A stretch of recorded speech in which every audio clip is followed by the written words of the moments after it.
Salut les abonnés, j'espère que vous allez bien. Alors là, je vais vous présenter une petite vidéo courte, mais comme je vous ai dit, j'essaie de vous présenter un peu les gammes que j'ai pu essayer et tout pour vous faire une idée, un petit avis, etc. sur les chaussures. Donc là, si vous vous souvenez, j'avais acheté les Nike Phantom Luna en Elite. Nike Phantom Luna en Elite, hein. Donc du coup, elles sont là. J'avais acheté la version orange parce que la version blanche coûtait. Enfin, c'était pas une question de prix, c'était plus. C'était compliqué. La Phantom Luna, elle est sortie. On nous a bien expliqué en fait qu'elle était sortie de base pour la gamme féminin, donc c'était extrêmement féminin, hein, pardon.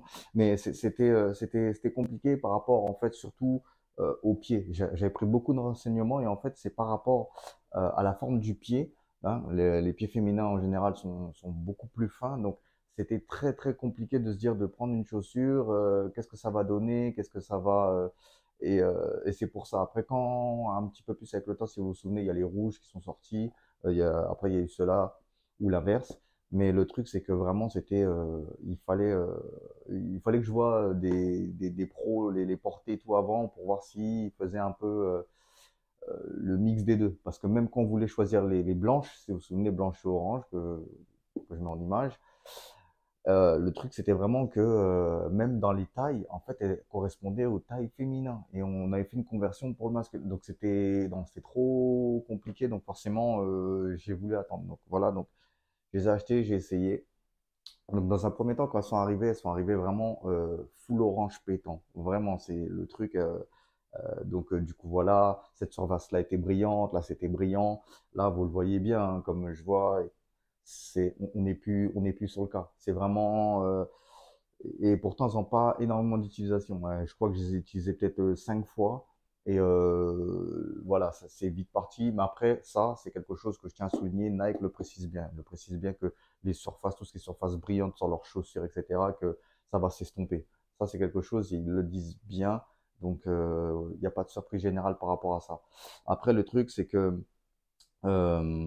tout ce qui était ici en surface brillante, hein, donc c'était vraiment pétant orange, hein, mais vraiment, voilà, le orange, voilà, bah, ça s'éternit assez vite, hein, après, ce qui est marrant, je sais pas, vous me direz, mais je sais pas si c'est un travail de chez Nike, mais j'en ai l'impression, et franchement, bah, respect à eux, c'est-à-dire que, en fait, la chaussure s'éternit, mais ces traces-là, en fait, elles sont devenues plus foncées, en fait, et elles ont créé un design sur la chaussure. Parce que ça, au départ, en fait, c'est présent quand on achète la chaussure, vous voyez ça, mais pas de cette façon-là. Vraiment, et en fait, c'est avec l'usure et de jouer avec, en fait, sur les terrains où ça a vraiment commencé à apparaître de façon prononcée. Et franchement, ben, ça crée un design. Mais je pense que ils ont étudié le truc et respect pour ça, vraiment. Celle-là, j'ai pris 45. Pourquoi? Parce que comme je vous ai dit, c'était taillé de base pour les pieds féminins. Donc du coup, j'ai pas pris de risque. J'ai dit, je prends une taille au-dessus. Tant pis si c'est trop grand, bah, je reprendrai en dessous. Le truc, c'est que bah, je me suis pas trompé. C'était l'idéal. Parce que franchement, quand on arrive ici au bout du pied, là, ici, franchement, c'est étroit. C'est vraiment étroit. Ceux qui ont les pieds super larges, franchement, je vous conseille même pas cette chaussure. Vous allez même pas la supporter, c'est pas jouable. Parce que le pied, surtout sur cette zone-là, là, il est vraiment écrasé, c'est incroyable. C'est vraiment incroyable. Après, dans un confort, on est bien. On est bien, hein, mis à part cette sensation, comme je vous ai dit, d'affinement au bout du pied ou la chaussure, on sent que. Mais sinon, ça va, on est bien. Après, euh, enfin voilà, il faut penser à la mercuriale, hein, clairement, hein. Donc, il n'y a pas trop de soucis par rapport à ça. Le toucher, il est très bon. Après, les questions à tout le monde, hein, ça va être ce fameux en rond là, comme ça, pour le positionnement des crampons. Euh, Je vais pas vous mentir, moi j'ai pas vraiment senti cette différence par rapport à ça, de dire que ça a apporté quelque chose ou pas. Je vais pas vous mentir, je préfère être honnête. Je vais pas le Nike Cyclone 360, hein, comme ils appellent ça, marqué sur la chaussure, hein, ici. Mais franchement, je vais pas vous mentir, moi j'ai pas senti cette différence. Je vais pas aller vous dire ah ouais si ça a changé. Non, vraiment. Enfin voilà, je l'ai senti vraiment.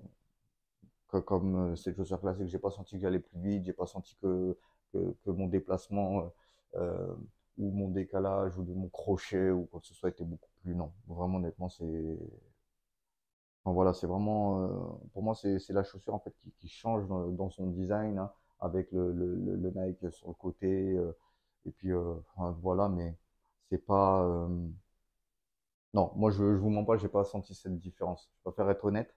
Donc, mais c'est une belle chaussure, elle est bien finie. Je vous ai dit là ce que Nike a fait sur le design par rapport à la chaussure qui salit et, et que ça apparaît ses motifs et tout, de plus en plus prononcé, c'est extra. Ça donne encore un plus à la chaussure, hein.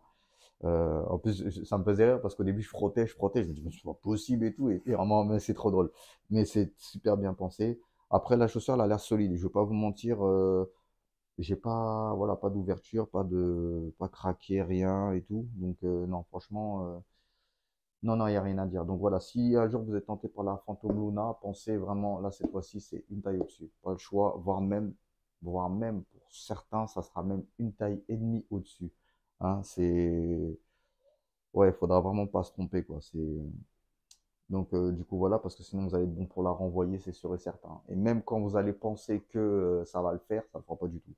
C'est, donc, voilà. Donc, c'était la présentation de la Phantom Luna en Elite.